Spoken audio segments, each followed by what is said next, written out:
దీంట్లో Mahindra group of companies chairperson Anand మహీంద్రాని యూనివర్సిటీకి చైర్పర్సన్గా మనం ఈరోజు వారిని రిక్వెస్ట్ చేయడం జరిగింది తెలంగాణ రాష్ట్ర ప్రభుత్వం నుంచి.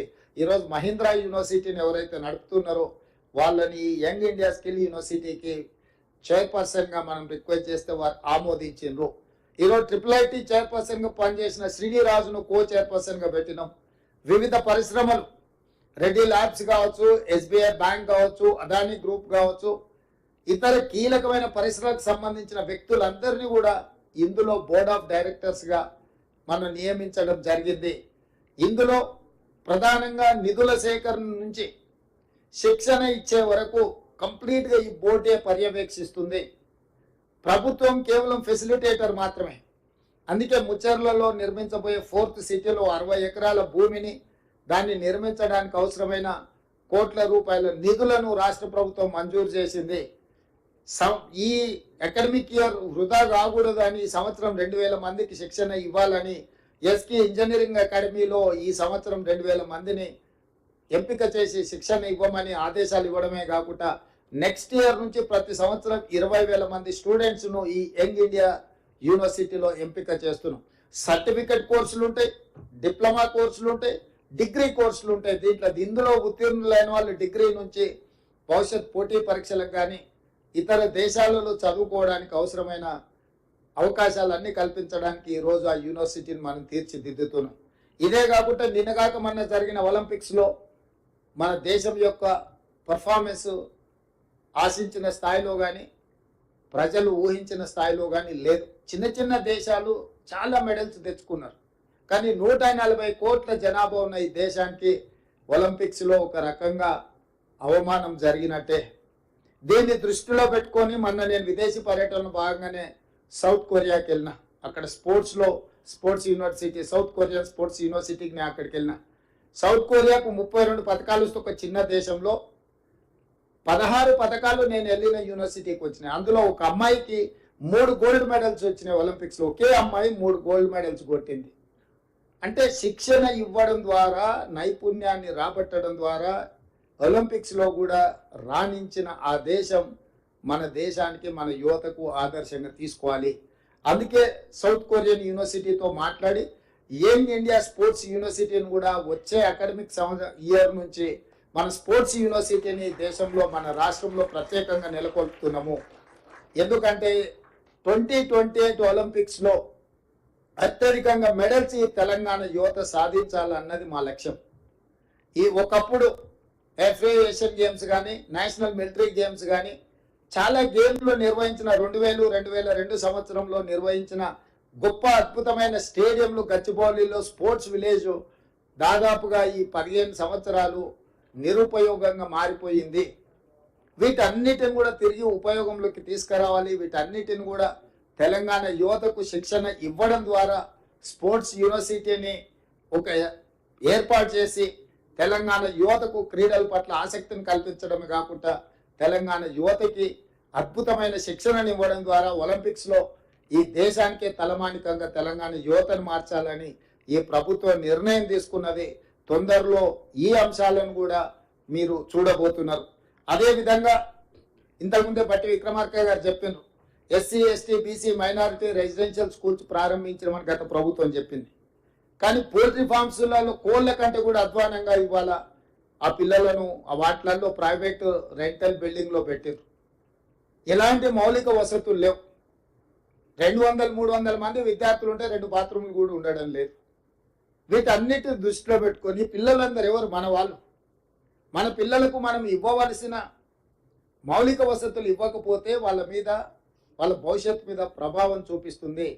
అందుకే వీటన్నిటిని కూడా SC, ST, BC మైనారిటీ వీటన్నిటిని ఒక క్యాంపస్ లాగా క్రియేట్ చేసి ఇంటిగ్రేటెడ్ రెసిడెన్షియల్ స్కూల్స్గా మార్చి young India integrated residential schools కింద 20 నుంచి 25 ఎకరాలలో 100 నుంచి 150 కోట్ల రూపాయలు పెట్టి ఒక యూనివర్సిటీ స్థాయిలో ఒక క్యాంపస్ లాగా వాటి అన్నిటిని ప్రతి నియోజకవర్గంలో ఒక ఇంటిగ్రేటెడ్ రెసిడెన్షియల్ స్కూల్స్ క్యాంపస్ నిర్మించి పిల్లలందరికీ ఒక జాతీయ స్థాయి స్టాండర్డ్స్లో వాళ్ళకు వసతులు కల్పించి టీచింగ్ స్టాఫ్ను, నాన్ టీచింగ్ స్టాఫ్ను మంచి భోజనం వాళ్లకు, ఎందుకంటే ఇవాళ రేపు భోజనం మీరు చూస్తున్న చాలా కంప్లైంట్స్ ఎట్లా వస్తున్నాయో, వీటన్నిటినీ తొలగించి ఈ పేదల పిల్లలకు ఒక మంచి నాణ్యమైన విద్యను అందించాలని ఈరోజు ఈ సంవత్సరం ఈ ఫైనాన్షియల్ ఇయర్లోనే 5,000 కోట్ల రూపాయలతోటి ప్రతి నియోజకవర్గంలో 100 అసెంబ్లీలల్లో 100 యంగ్ ఇండియా ఇంటిగ్రేటెడ్ రెసిడెన్షియల్ స్కూల్స్ని 20 నుంచి 25 ఎకరాలల్లో కట్టాలని ఒక లక్ష్యంతో గర్వంగా ఇప్పుడు చాలామంది ఆక్స్ఫర్డ్ యూనివర్సిటీలో చదువుకున్నాం, స్టాన్ఫర్డ్లో చదువుకున్నాం, లేకపోతే ఉస్మానియా యూనివర్సిటీలో చదువుకున్నామని వాళ్ళు చదువుకున్న యూనివర్సిటీల గురించి గొప్పగా చెప్పుకుంటారు. ఈరోజు రేపు భవిష్యత్తులో మన పిల్లలు మేము యంగ్ ఇండియా రెసిడెన్షియల్ స్కూల్లో చదువుకొని వచ్చినాము అని గర్వంగా చెప్పుకునే విధంగా వాళ్ళకు మౌలిక వసతులు ఏర్పాటు చేయడమే కాకుండా వాళ్లకు మంచి విద్యా బోధన చెయ్యాలన్నది మా ప్రభుత్వం యొక్క లక్ష్యము. ఆ దిశగా కూడా ప్రభుత్వం అడుగులేస్తుంది. ఇదే కాకుండా యూనివర్సిటీలలో టీచింగ్ వైస్ ఛాన్సలర్స్ కావచ్చు, టీచింగ్ స్టాఫ్ కావచ్చు, నాన్ టీచింగ్ స్టాఫ్ కావచ్చు, దాదాపుగా తెలంగాణలో ఉన్న యూనివర్సిటీలను అన్నిటిని కూడా గత ప్రభుత్వం నిర్వీర్యం చేసింది. పూర్తిగా విద్యను ప్రైవేటైజ్ చేసే విధంగా వీటిని నిర్వీర్యం చేసి ఎవరు చదువుకోవాలన్నా చదువు కొనుక్కోవాల్సిన పరిస్థితులు రాష్ట్ర ప్రభుత్వం గతంలో కల్పించింది. అందుకే తొందరలోనే 10-15 రోజుల్లోనే అన్ని యూనివర్సిటీలకు వైస్ ఛాన్సలర్ నియమించడమే కాకుండా మొత్తం ప్రొఫెసర్లు, అసోసియేట్ ప్రొఫెసర్లు, అసిస్టెంట్ ప్రొఫెసర్లు ఖాళీలు అన్నిటిని కూడా భర్తీ చేసి ఒక నాణ్యమైన విద్యను యూనివర్సిటీల పిల్లలకు అందుబాటులో తీసుకొచ్చి పోటీ పరీక్షలకు తయారు చేసే విధంగా విద్య మీద ఫోకస్ పెట్టాలని కూడా మన రాష్ట్ర ప్రభుత్వము ఇవన్నీ కార్యక్రమాలను చేపడుతుంది.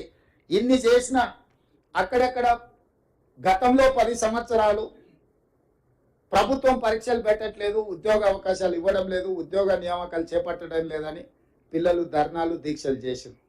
10 సంవత్సరాలు అదే కోసం. ఇప్పుడు మన ప్రభుత్వం వచ్చినాక పరీక్షలు పెడతామంటే కూడా కొంతమంది వాళ్ళను భయపెట్టి రోడ్ల మీద తెచ్చి మాకు పరీక్షలు వద్దు, వాయిదాలే అని ధర్నాలు చేపిస్తారు. మీరు సివిల్స్కు ప్రిపేర్ అయినరు, సెలెక్ట్ అయినరు, మీరు ఆలోచన చేయండి. ప్రభుత్వం ఎప్పుడైనా పరీక్షలు పెడతామంటే విద్యార్థులు పోటీ పడి పరీక్షలు. గత 10 సంవత్సరాల నుంచి మనం ప్రిపేరే అవుతున్నాం కదా. ఏదైనా మీకు సమస్య ఉంటే ఈ ప్రభుత్వము మీకు అందుబాటులో ఉంటుంది. నాతో పాటు మంత్రివర్గ సహచరులు అందరూ మీకు అందుబాటులో ఉన్నారు. ఎవరైనా కలవకుంటున్నారా? ప్రతిరోజు నేను మీ మధ్యలోనే కనిపిస్తున్నా కదా. మా మంత్రులందరూ మీరు ఎవరిపైనా కలుస్తున్నారు. నేను ఎందుకు చెప్తున్నంటే కొంతమంది ఉద్దేశపూర్వకంగా విద్యార్థులను రెచ్చగొట్టడం ద్వారా రాజకీయ ప్రయోజనం పొందాలని ప్రయత్నం చేస్తున్నారు. గతంలో ఈ రకంగా లబ్ధి పొందినరు. గతంలో ఈ రకంగా రెచ్చగొట్టి పిల్లల ప్రాణాలను, ఆత్మ బలిదానాలను చేసి ఆ పిల్లల ప్రాణాల పునాదుల మీద అధికారంలోకి వచ్చిండ్రు. 10 సంవత్సరాలు వాళ్ళని పట్టించుకొని ఏ పరీక్షలు నిర్వహించాలి, ఏ ఉద్యోగాలు ఇవ్వాలి. ఇప్పుడు ఉద్యోగం పోగానే మళ్ళీ విద్యార్థులు గుర్తొచ్చారు, వాళ్ళ ప్రాణాలు గుర్తొస్తున్నాయి.